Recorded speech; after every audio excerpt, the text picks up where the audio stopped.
ఇవాళ మాజీ సీఎం కేసీఆర్ తో మాజీ మంత్రి జీవన్ రెడ్డి భేటీ కానున్నారు. జీవన్ రెడ్డి బీఆర్ఎస్ లో చేరనున్న నేపథ్యంలో ఈ సమావేశం ప్రాధాన్యత సంతరించుకుంది. నిన్న జగిత్యాలలో జీవన్ రెడ్డితో కేటీఆర్ సహా పలువురు బీఆర్ఎస్ నేతలు భేటీ అయ్యారు. ఈ సందర్భంగా కేటీఆర్ జీవన్ రెడ్డిని పార్టీలోకి ఆహ్వానించారు. దీనికి జీవన్ రెడ్డి సానుకూలంగా స్పందించారు. తెలంగాణ రాష్ట్ర భవిష్యత్తు కోసం కేసీఆర్ తో కలిసి పనిచేసే అవకాశం రావడం సంతోషకరమని తెలిపారు.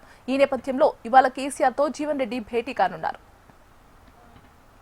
ఇక ఇదే అంశానికి సంబంధించి మరింత సమాచారం అందించడానికి మా కరెస్పాండెంట్ ప్రవీణ్ ఫోన్ లో సిద్ధంగా ఉన్నారు.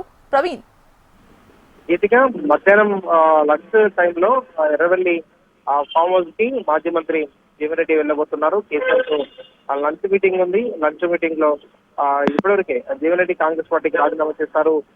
నిన్న కేటీఆర్ తో పాటు బీఆర్ఎస్ పార్టీకి సంబంధించిన పలువురు నేతలు వెళ్ళి మాత్రం జీవన్ రెడ్డిని కూడా ఆహ్వానించారు. ఆహ్వానించిన తర్వాత మాత్రం 2 రోజుల్లో కూడా కేసీఆర్ తో సమావేశం ఉంటుందని చెప్పిన నేపథ్యంలో ఇవాళ మధ్యాహ్నం లంచ్ టైమ్ లో కేసీఆర్ తో జీవన్ రెడ్డి సమావేశం కాబోతున్నారు. ఈ సమావేశంలో మాత్రం ఎలాంటి అంశాలపైన కూడా చర్చించబోతున్నారు అనే దానిపైన కూడా ఇప్పటివరకే ఆసక్తి రేపుతుంది. అయితే జీవన్ రెడ్డికి సంబంధించి కూడా బీఆర్ఎస్ పార్టీలో మాత్రం సముచిత స్థానం కల్పిస్తామని చెప్పేసి కూడా ఇప్పటివరకే కేటీఆర్ ప్రకటించారు. కాబట్టి జీవన్ రెడ్డికి సంబంధించినంత మాత్రం ఎలాంటి పదవి బీఆర్ఎస్ ఇవ్వబోతుంది, బీఆర్ఎస్ జీవన్ రెడ్డి సేవలు ఏ విధంగా ఉపయోగించుకోబోతుంది అనే దానిపై కూడా ఆఫీస్ అయితే అర్రేస్తుంది. దీంతో పాటుగా కరీంనగర్ వేదికగానే ఒక మినీ ప్లీనర్ ని ఏర్పాటు చేసి మినీ ప్లీనరీ వేదికగా జీవన్ రెడ్డిని కూడా పార్టీలోకి ఆహ్వానించాలని చెప్పి కూడా ఆ పార్టీ భావిస్తున్నట్టు కూడా సమాచారం. దానికి సంబంధించి కూడా ఇంకా ఒక క్లారిటీ అయితే రావాల్సి ఉంది.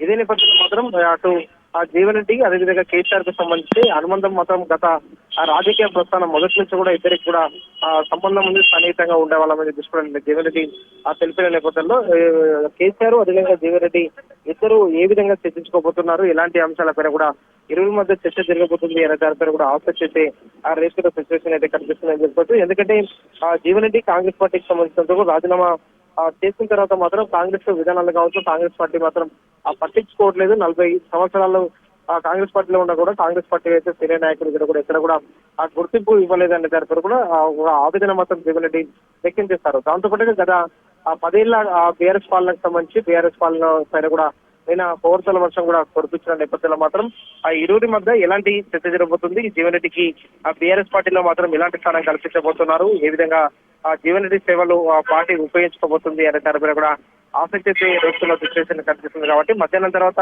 ఎర్రవెల్లి ఫామ్ హౌస్ కి జీవన్ రెడ్డి వెళ్ళిపోతున్నారు. జీవన్ రెడ్డి వెళ్ళిన తర్వాత మాత్రం ఎర్రవెల్లి ఫామ్ హౌస్ లో మాత్రం ఏ విధంగా కూడా అతనికి సంబంధించిన కీలకంగా కూడా భేటీ జరగబోతున్నారు. భేటీలో ఎలాంటి అంశాలపైన కూడా ప్రస్తావించబోతున్నారు అనే దానిపైన కూడా మధ్యాహ్నం తర్వాత మాత్రం ఒక క్లారిటీ వచ్చే అవకాశం ఉంది. Geetiga right Praveen, thank you.